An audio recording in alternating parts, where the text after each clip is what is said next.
পংখী সন্দিকৈৰ ভাষাৰে এটি কাল্পনিক কবিতা। কবিতাৰ শিৰোনাম ভুল নুবুজিবা অ পিতাই। কবি ৰাজু কলিতা। পাঠ অনন্যা বৰুৱা। ভুল নুবুজিবা অ পিতাই, এই পৃথিৱীৰ পৰা তোমাৰ এটি সোণৰ টুকুৰা হেৰাই গ'ল। কাকনো দুখ দিম? মানুহ চিনাত আচলতে মোৰেই ভুল আছিল। ভাল পোৱা মোৰেই আছিল, কাকনো ভুল বুজিম পিতাই। জীৱন সংগী হিচাপে সপোন ৰচা মানুহজনো বিশ্বাসঘাতক, হত্যাকাৰী, তাকো নিজৰেই পত্নীৰ। বৰ নিষ্ঠুৰ অ পিতাই। বাস্তৱ পৃথিৱীখন যে এনেকুৱা মই অকণো কল্পনাই কৰিব পৰা নাছিলো অ। মানুহে দেখোন মানুহক মাৰি পেলাবলৈও ভয়েই নকৰা হ'ল। কিয় বাৰু পিতাই?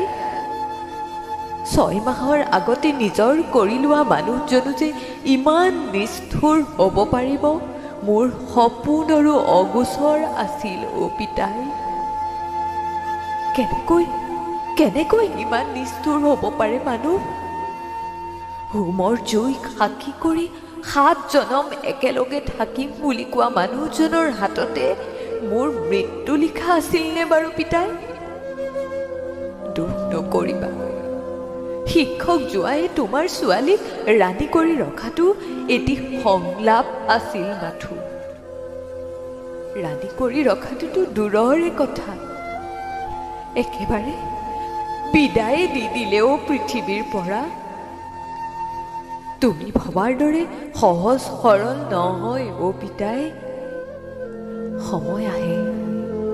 সময় আহে কাৰোবাৰ মন সলনি হোৱাৰ, সময় আহে কাৰোবাৰ মৃত্যু হোৱাৰ। হয়তো সেই সময় মোৰ বাবে বৰ সোনকালেই আহিল। বিশ্বাস কৰিবা জানো মোৰ মৃত্যু নিজ স্বামী দেৱতাৰ হাততে বুলি?